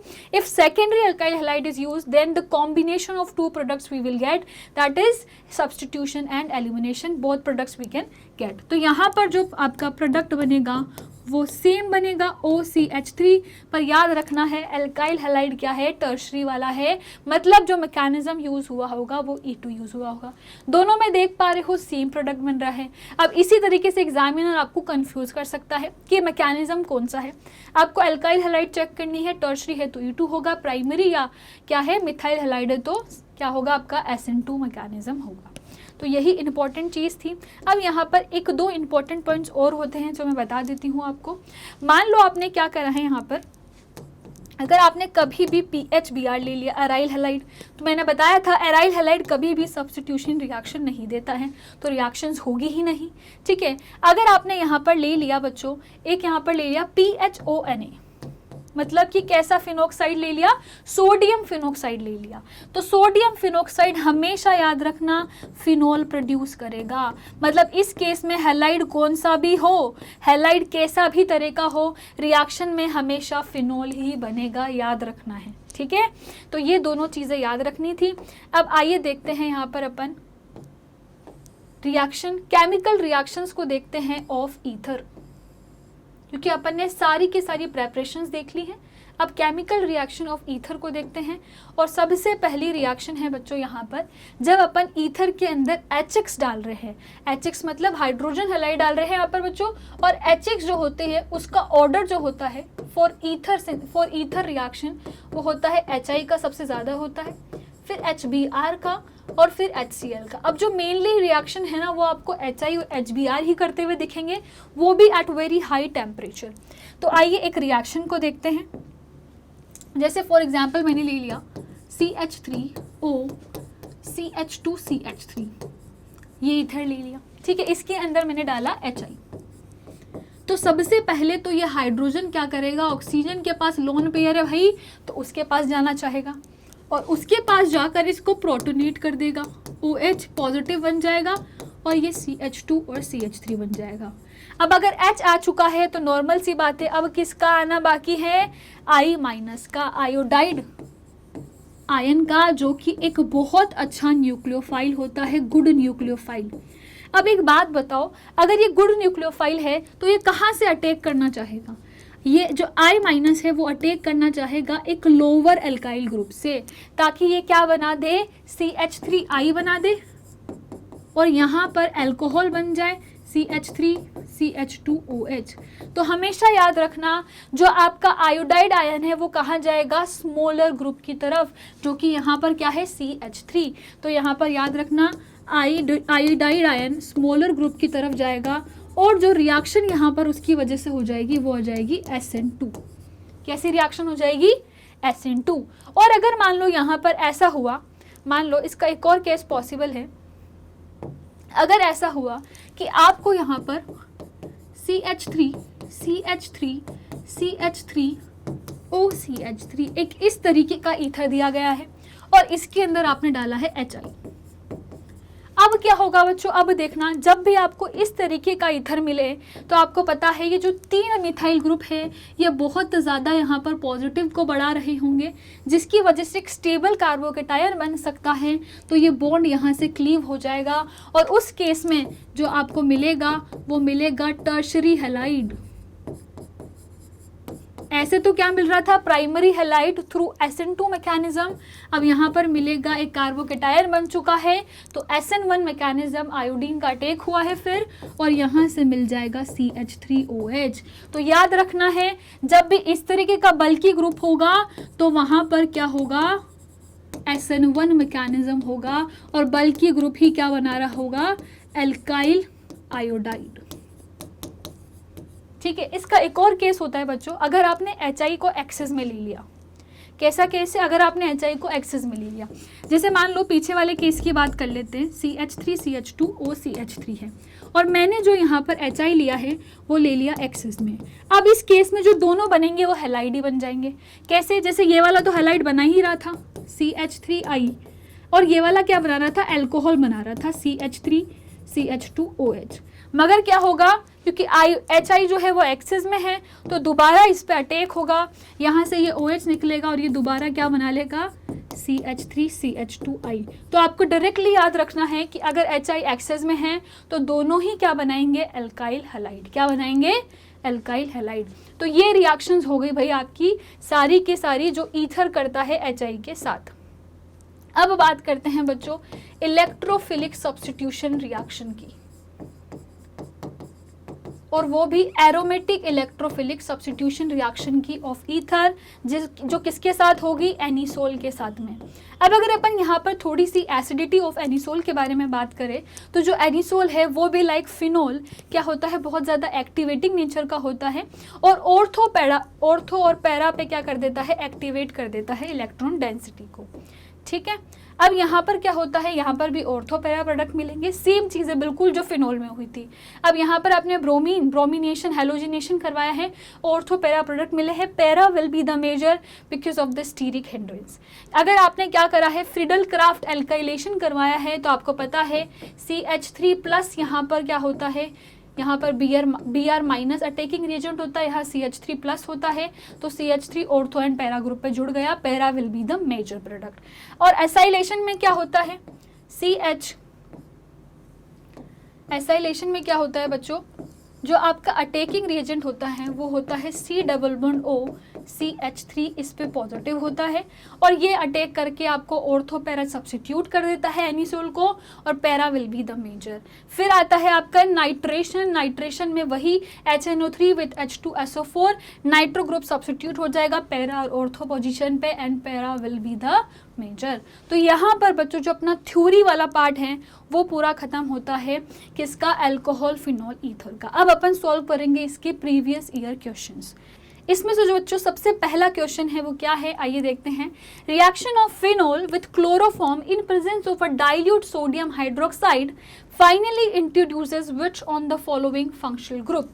मतलब कौन से functional group को यहाँ पर introduce करता है, जब आप फिनोल को ले रहे हो और साथ में क्लोरोफॉर्म भी लिया है, और क्या है CHCl3 के साथ में NaOH। ये रिएक्शन मैंने अभी हाल ही में आपको पढ़ाई है, इसको बोलते हैं राइमर टीमन रिएक्शन। क्या बोलते हैं बच्चों, राइमर टीमन रिएक्शन। और इस रिएक्शन की स्पेशलिटी क्या थी, पहले ये फिनॉक्साइड आयन बनाता है, और जो CHCl2 ग्रुप होता है वो ऑर्थो पे जाके सब्स्टिट्यूट हो जाता है। जब इसमें दोबारा NaOH डाला जाता है तो जो CHCl2 ग्रुप है वो किस में कन्वर्ट हो जाता है, वो आपका एल्डिहाइड में कन्वर्ट हो जाता है, और फिर ऑन हाइड्रोलिसिस आपको मिल जाता है सैलिस एल्डिहाइड OH एंड CHO, इसको बोला जाता है सैलिस एल्डिहाइड। और मैंने एक बहुत स्पेशल चीज़ बताई थी इसके बारे में कि आपसे इस रिएक्शन के लिए स्पेशली एक बहुत इंपॉर्टेंट क्वेश्चन पूछ सकता है एग्जामिनर, वो पूछ सकता है इंटरमीडिएट क्या है। तो इस रिएक्शन का इंटरमीडिएट होता है कार्बीन CCl2, जिसको बोलते हैं डाइक्लोरोकार्बीन, जो कि यहाँ पर एक इंटरमीडिएट होता है, तो इससे रिगार्डिंग क्वेश्चन आ सकता है। अब बच्चों यहाँ पर CHO ग्रुप इंट्रोड्यूस होता है, तो आंसर क्या हो जाएगा 3। तो बच्चों आइए बात करते हैं नेक्स्ट PYQ की, जो कि है isopropyl benzene on air oxidation in presence of a dilute acid give. Isopropyl benzene बताया था मैंने किसको बोलते हैं, क्यूमीन को CH, और यहाँ पर 2 CH3 ग्रुप रहते हैं, जिसमें अगर आप एयर ऑक्सीडेशन करा रहे हो, मतलब इंसर्शन करवाओगे ऑक्सीडेशन का, यहाँ पर COOH बताया था ना, इन दोनों के बीच में O2 आ जाता है। अब क्या होगा, क्लीवेज हो जाएगा, और क्लीवेज से क्या मिल जाएगा आपको, यहाँ से क्लीवेज, यहाँ से क्लीवेज, एक मिल जाएगा एसीटोन, और ये जो OH ग्रुप है ये अगेन रिंग पे अटैक करके फिनोल प्रोड्यूस कर देगा, साथ में मिल जाएगा एसीटोन। क्या मिल रहा है, फिनोल और एसीटोन। तो यहाँ पर पूछा गया है क्या देता है, तो बच्चों फिनोल देता है C6H5OH, जो कि 4th ऑप्शन में है, तो वही अपना करेक्ट ऑप्शन हो जाएगा। तो आइए बच्चों बात करते हैं नेक्स्ट PYQ की, जो कि है the most suitable method of separation of 1,1 mixture of ortho and para nitrophenol. तो जब भी अपन फिनोल का नाइट्रेशन करवा रहे थे तो वहाँ पर 2 तरीके के प्रोडक्ट मिलते हैं, ऑर्थो एंड पैरा प्रोडक्ट। एक होता है आपका ऑर्थो नाइट्रोफिनोल और एक होता है आपका पैरा नाइट्रोफिनोल। इन दोनों में क्या होता है बच्चों, क्योंकि ऑक्सीजन और नाइट्रोजन है, both of them are very electronegative, so due to this क्या होता है, हाइड्रोजन बॉन्डिंग होने लग जाती है यहाँ पर। तो एक में तो जो हाइड्रोजन बॉन्डिंग हो रही है वो विद इन द मॉलिक्यूल हो रही है, तो इसको बोलते हैं इंट्रा मॉलिक्यूलर एच बॉन्डिंग। क्या बोलते हैं? Intra molecular H bonding. अब जो दूसरा वाला मॉलिक्यूल है उसमें नाइट्रोजन ऑक्सीजन बहुत दूर है, तो ये दूसरे मॉलिक्यूल के, जो दूसरा मॉलिक्यूल होगा उसके नाइट्रोजन और ऑक्सीजन के साथ में इंटरैक्ट कर रहे होंगे।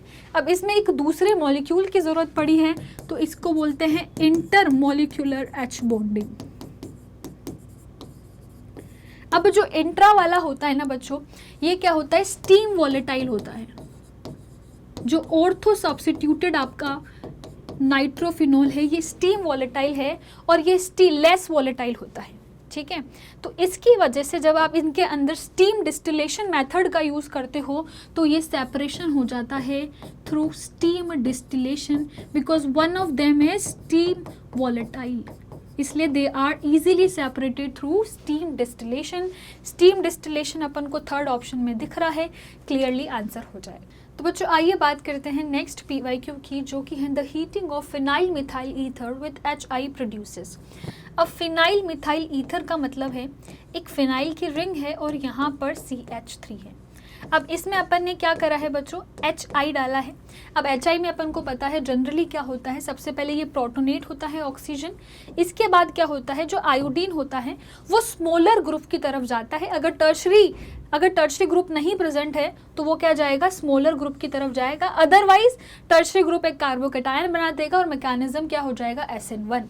मगर यहाँ कोई टर्शरी ग्रुप नहीं प्रेजेंट है तो ये SN1 के थ्रू जाएगा, आयोडीन यहाँ SN2 के थ्रू जाएगा, बिकॉज अगर स्मॉलर हैलाइड बन रहा है तो क्या होता है? SN2 मैकेनिज्म होता है। यहाँ से CH3I प्रोड्यूस हो जाएगा। एक और चीज़ बताती हूँ आपको, जब भी फिनोल के साथ में ऑक्सीजन जुड़ा हुआ हो ना तो ये हमेशा क्या होगा? रेजोनेंस में इन्वॉल्व होगा। तो अगर इस केस में आप कोई और सा ग्रुप भी ले लेते तब भी हमेशा जो बनता वो क्या बनता? फिनोल ही बनता। तो याद रखना, ऐसा ही same case Williamson ether synthesis के लिए भी होता है।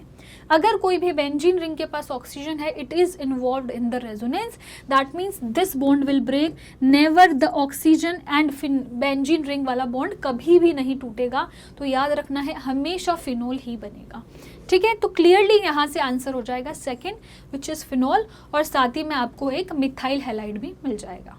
आइए बच्चों बात करते हैं नेक्स्ट PYQ की, जो कि है the what is the IUPAC name of the organic compound formed in the following chemical reaction. सबसे पहले अपन ने बच्चों यहाँ पर लिया है एक एसीटोन, और एसीटोन के अंदर अपन ने क्या करा है बच्चों? ग्रिग्नार्ड रिएजेंट का एडिशन करवाया है, जो कि है C2H5 MgBr। अब मैंने इस रिएक्शन को करने के लिए बताया था हमेशा इसको क्या करना है? पॉजिटिव नेगेटिव बनाकर करना है। रिएक्शन में जो कार्बन में ये वाला पार्ट है ये पॉजिटिव होता है, ये नेगेटिव होता है। अगर C2H5 MgBr की बात करें तो ये पार्ट नेगेटिव होता है, ये पार्ट पॉजिटिव होता है। तो बेसिक सी बात है, नेगेटिव पॉजिटिव पर जाएगा, पॉजिटिव नेगेटिव पर जाएगा, जिसकी वजह से जो प्रोड्यूस होगा वो होगा CH3, यहाँ पर आ जाएगा C2H5, कार्बन पे तो क्या आ जाएगा? C2H5, जो ऑक्सीजन है उस पर आ जाएगा MgBr, और यहाँ पर जो आपका रिमेनिंग ग्रुप है वो एज इट इज रहेगा। जब आप हाइड्रोलिसिस कराओगे तो उससे ये जो MgBr है ये चला जाएगा और it will produce an alcohol, और जो अल्कोहल प्रोड्यूस होती है उसका नाम क्या होता है बच्चों? कैसी अल्कोहल है? ये एक टर्शरी अल्कोहल है। अब अपन को क्या करना है? इसका IUPAC नेमिंग करनी है, तो क्यों ना अपन इसको पूरा इस तरीके से लिख दें कि अपन IUPAC नेमिंग बहुत ईजीली कर पाए। CH3 CH2, ठीक है। अगर अपन इसकी बात करें तो अगर अपन को कार्बन चेन का सिलेक्शन करना है तो सबसे जो लंबी कार्बन चेन होगी वो यही होगी, 1 2 3 एंड 4, 4 कार्बन की चेन होगी। आपको दिख रहा है एक मिथाइल सब्स्टिट्यूएंट है और एक फंक्शनल ग्रुप है जो कि अल्कोहल है। तो सबसे पहले क्या आएगा? सब्स्टिट्यूएंट आता है 2 मिथाइल, फिर 4 कार्बन की चेन है तो butane 2 alt, all for the OH group present. तो 2 methyl butane 2 all, 2 methyl butane 2 all, मतलब कि थर्ड ऑप्शन बिल्कुल करेक्ट ऑप्शन हो जाएगा। Thank you.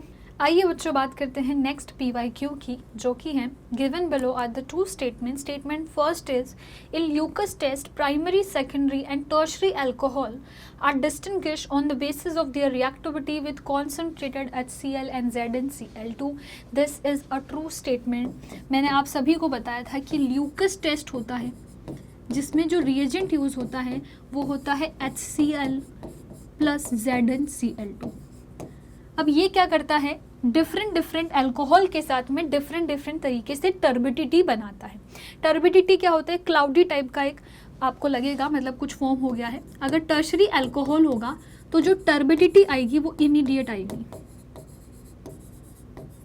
इमीडिएट टर्बिडिटी, ठीक है। अगर जो अल्कोहल आपने यूज करा है वो सेकेंडरी है तो उस केस में जो टर्बिडिटी आएगी उसमें 5 to 7 मिनट्स लग जाएंगे। और अगर आपने लिया है एक प्राइमरी अल्कोहल तो उस केस में जो टर्बिडिटी आएगी वो नहीं आती, ओनली ऑन हीटिंग ही आ पाएगी। मतलब अगर आप हीट करोगे तब ही टर्बिडिटी आएगी, अदरवाइज नहीं आएगी। एक और इम्पॉर्टेंट चीज़ है वो ये है कि टर्शरी के साथ में आप एलाइलिक और बेंजाइलिक अल्कोहल भी ऐड कर सकते हो। एलाइलिक, क्योंकि कई बार आपसे ये भी क्वेश्चन पूछा जा सकता है, बेंजाइलिक अल्कोहल, ये दोनों भी क्या करते हैं, इमीडिएट टर्बिडिटी देते हैं, ठीक है। तो यहाँ पर जो फर्स्ट स्टेटमेंट है वो ट्रू है। सेकंड स्टेटमेंट क्या है, primary alcohol are the most reactive and immediately produces turbidity at room temperature on the reaction with Lucas reagent. This is a false statement. मैंने अभी आपको बताया सबसे ज़्यादा इमीडिएट टर्शरी अल्कोहल करता है। तो जो अगर रिएक्टिविटी ऑर्डर की बात करेंगे वो भी इसी बेसिस पे होगा, जो सबसे ज़्यादा रिएक्टिव है वो सबसे ज़्यादा जल्दी रिएक्ट कर रहा है। तो पहले आ जाएंगे आपके एलाइलिक और बेंजाइलिक अल्कोहल, ठीक है। फिर आ जाएंगे आपके टर्शरी अल्कोहल, फिर सेकेंडरी अल्कोहल और फिर लास्ट में आएगा प्राइमरी अल्कोहल। तो स्टेटमेंट फर्स्ट ट्रू है but statement second is false, जो कि आपको दिया गया है सेकंड ऑप्शन में। Statement first correct, statement second is incorrect. Thank you. तो बच्चों आइए बात करते हैं नेक्स्ट PYQ की, जो कि है विच amongst the following will be the most readily dehydrated under acidic condition, ठीक है।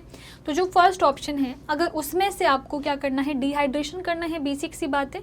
तो जो आपका यहाँ पर एल्कीन बनेगा वो बनेगा, एक तो यहाँ पर एल्कीन बन जाएगा बिकॉज यहाँ से OH, यहाँ से H निकल जाएगा, ठीक है। एक एल्कीन यहाँ से बन जाएगा, तो ये बन जाएगा इस तरीके का। आप देखोगे कि इस एल्कीन में एक जो स्पेशल चीज़ है वो है कॉन्जुगेशन। क्या है, कॉन्जुगेशन। एक एल्कीन है देन क्या है, एक और एल्कीन है, मतलब ये क्या है, कॉन्जुगेटेड है। And conjugated alkenes are very stable. आइए बात करते हैं सेकंड ऑप्शन की। सेकंड ऑप्शन में अगर आप एल्कीन बनाओगे, अगर यहाँ से हाइड्रोजन निकालोगे तो फिर इसके लिए आपको दिक्कत आएगी। तो मतलब यहाँ पर जो एल्कीन बनेगी वो कॉन्जुगेटेड तो बिल्कुल नहीं बन सकती, ठीक है।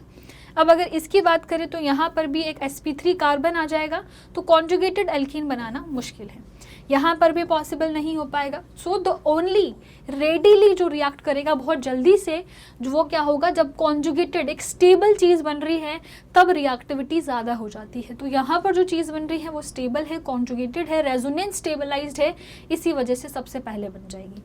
Thank you. तो आइए बच्चों बात करते हैं नेक्स्ट PYQ की, जो कि है consider the following reaction and identify the product. यहाँ पर आपको दे रखा है 3-मिथाइल ब्यूटेन टू ऑल, जिसके अंदर आपको HBr डालना है। HBr में एक प्लस है एक माइनस है, जनरल सी बात है। प्लस कहाँ जाएगा, जहाँ पर ज़्यादा इलेक्ट्रॉन डेंसिटी दिखेगी, ऑक्सीजन के पास 2-2 लोन पेयर हैं, उसके पास जाएगा और वाटर का फॉर्मेशन कर देगा। यहाँ से बन जाएगा बच्चों CH3 CH3CH और यहाँ पर वाटर बन जाएगा और साथ में CH3। अब ऑक्सीजन ओनली 2 बॉन्ड बना सकता है और यहाँ पर बन चुके हैं 3 बॉन्ड, तो पॉजिटिव आ जाएगा। भाई ऑक्सीजन 2-2 लोन पेयर वाला है, वो पॉजिटिव को नहीं हैंडल कर पाता। यहाँ से OH2+ निकल जाएगा और अपने प्लस को छोड़ जाएगा वो निशानी के तौर पे इस कार्बन के पास, जिसकी वजह से कार्बोकैटायन बन जाएगा। अब एक चीज़ समझना बच्चों, मैं आपको बार बार बोलती थी जब भी कार्बोकैटायन बनता था कि कार्बोकेटायन जब भी बने हमेशा उसका रीअरेंजमेंट पॉसिबल है या नहीं है, ये चेक करना है। मतलब आपको देखना है क्या ज़्यादा स्टेबल कार्बोकेटायन बन सकता है। जैसे अगर मैं इस कार्बन की बात करूँ, ये एक सेकेंडरी कार्बोकेटायन है, यहाँ पर एक टर्शरी कार्बन अवेलेबल है जो कि ज़्यादा अच्छा कार्बोकेटायन बना सकता है। तो कार्बोकेटायन की स्टेबिलिटी में भी टर्शरी सबसे पहले होता है, फिर सेकेंडरी कार्बोकेटायन और फिर आता है प्राइमरी कार्बोकेटायन। तो अगर टर्शरी इधर बन सकता है तो ये पॉजिटिव को इधर शिफ्ट कर देगा, मगर क्योंकि इसको पॉजिटिव शिफ्ट करेगा तो इसको कुछ ना कुछ लेना पड़ेगा, तो साथ ही में ये यहाँ से एक हाइड्रोजन का शिफ्ट कर देगा। तो 1,2 हाइड्राइड शिफ्ट होता है। अगर मान लो इसके पास हाइड्रोजन नहीं होते तो किसका शिफ्ट होता, फिर इसको मिथाइल ग्रुप को शिफ्ट करना पड़ता। ये जो मिथाइल ग्रुप है इनका शिफ्ट हो जाता और यहाँ से प्रोड्यूस हो जाएगा CH3 पॉजिटिव, CH2 CH3, एक हाइड्रोजन यहाँ से इसका इसने ले लिया। ठीक है, सॉरी यहाँ पर क्या आ जाएगा, यहाँ पर यहाँ से एक हाइड्रोजन हट जाएगा। ठीक है, अब जैसे ही यहाँ पर क्या आ गया बच्चों, पॉजिटिव आ चुका है, तो अब क्या करेंगे, अब डालेंगे इसके अंदर Br माइनस और यहाँ से आपका प्रोडक्ट बन जाएगा CH3 CBr CH3 CH2 CH3। मतलब आपको देखना है कि जो आपका 2 CH3 वाला कार्बन था, जो कि ये वाला था, इस पे Br लगा हुआ होना चाहिए। यहाँ तो एल्कीन बना दी, यहाँ पर Br तो लगाया, इस पे नहीं लगाया, मगर यहाँ पर CH3 3 आ चुकी है, यहाँ पर देखो Br लगाया हुआ है इस वाले कार्बन पे। बिल्कुल करेक्ट ऑप्शन हो जाएगा 4th ऑप्शन। Thank you. आइए बच्चों देखते हैं नेक्स्ट PYQ, जो कि है कंसिडर द फॉलोइंग रिएक्शन। अब यहाँ पर क्या कर रहा है, आपको HI दे रखा है और साथ में आपको दिख रहा है कि एक बार CH2 ग्रुप है बेंजीन की तरफ, एक बार O ग्रुप है। मैंने अभी हाल ही में आपको एक बात बताई थी, जब भी ऑक्सीजन जुड़ा हुआ होगा बेंजीन रिंग से, it is involve in the resonance और ये बॉन्ड कभी नहीं टूटेगा, यहीं से टूटेगा। अब यहीं से एक और बात और आपको समझ में आई होगी कि अगर आयोडीन, अगर मैं पूछ लूँ इस रिएक्शन में मैकेनिज्म कौन सा यूज हुआ है, तो कन्फ्यूजन आ जाएगा कि मैम मैकेनिज्म तो यहाँ से OH बन रहा है तो यहाँ पर SN2 हुआ होगा। नहीं, आप देखोगे ये एक बहुत स्टेबल कार्बोकेटायन बना रहा है। मैंने बताया था जब भी आप ये रिएक्शन कराओगे तो आपको क्या करना है, अगर कार्बोकेटायन बन रहा होगा तो SN1 के थ्रू जाना है, और कार्बोकेटायन नहीं बन रहा है तो स्मॉलर ग्रुप अल्काइल हैलाइड बनाएगा और मैकेनिज्म होगा SN2। अगर यहाँ पर कार्बोकेटायन बनाते हो तो क्या होगा, ज़्यादा स्टेबल कार्बोकेटायन बन जाएगा और यहाँ से प्रोड्यूस हो जाएगा CH2I, एक अल्काइल हैलाइड, और साथ में आपको मिल जाएगा एक फिनोल।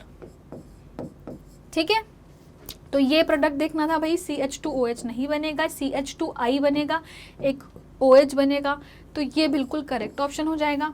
बाकी के स्टेटमेंट में आप देखोगे ये तो कभी बन ही नहीं सकता, ये रिएक्शंस ही नहीं देता है भाई। तो सबसे सही आंसर है 2nd ऑप्शन। Thank you. तो आइए बच्चों देखते हैं अपना नेक्स्ट PYQ, जो कि है which one of the following alcohol react instantly with Lucas reagent. तो यहाँ पर आप देख सकते हो एक जो अल्कोहल है वो टर्शरी अल्कोहल है, ठीक है, एक जो अल्कोहल है वो प्राइमरी अल्कोहल है, एक जो अल्कोहल है वो कैसा अल्कोहल है, सेकेंडरी अल्कोहल है, और ये जो अल्कोहल है ये भी एक प्राइमरी कार्बन से जुड़ा हुआ है तो प्राइमरी अल्कोहल होगा। अपन को पता है टर्शरी अल्कोहल जो है वो सबसे ज़्यादा फास्ट रिएक्ट करता है। रिएक्टिविटी में टर्शरी, और यहाँ पर आप एलाइलिक या बेंजाइलिक भी लिख सकते हो, और बेंजाइलिक अल्कोहल ये सबसे ज़्यादा रिएक्टिव होते हैं। फिर second degree alcohol and then आते हैं आपके प्राइमरी अल्कोहल। तो नॉर्मल सी बात है, टर्शरी अल्कोहल सबसे फास्ट रिएक्ट करके इमीडिएट टर्बिडिटी दे देगा, और सेकेंडरी और प्राइमरी अल्कोहल कैसे टर्बिडिटी देते हैं ये आप कमेंट करके आराम से बता देना। तो बच्चों आइए बात करते हैं नेक्स्ट PYQ की, जो कि है the product A and B obtained in the following reaction respectively are. एक बार अल्कोहल के अंदर PCl3 डाला गया है, एक बार अल्कोहल के अंदर PCl5 डाला गया है, RCl बनता है, पर अपन से बाई प्रोडक्ट पूछा गया है क्या बनेगा। तो जब भी अपन अल्कोहल के अंदर PCl3 डालते हैं बच्चों, तो यहाँ पर क्या होता है, जब भी इस तरीके के रिएक्शन जिसमें फॉस्फोरस का यूज़ किया गया हो, तो फॉस्फोरस क्या करता है, बहुत हाई एफिनिटी रखता है टुवर्ड्स ऑक्सीजन, तो वो इससे जाकर क्या करना चाहेगा, रिएक्ट करना चाहेगा, जिसकी वजह से यहाँ पर प्रोड्यूस होगा Cl और OH पे क्योंकि यहाँ पर 3 बॉन्ड बन चुके हैं ऑक्सीजन के, तो पॉजिटिव आ जाएगा।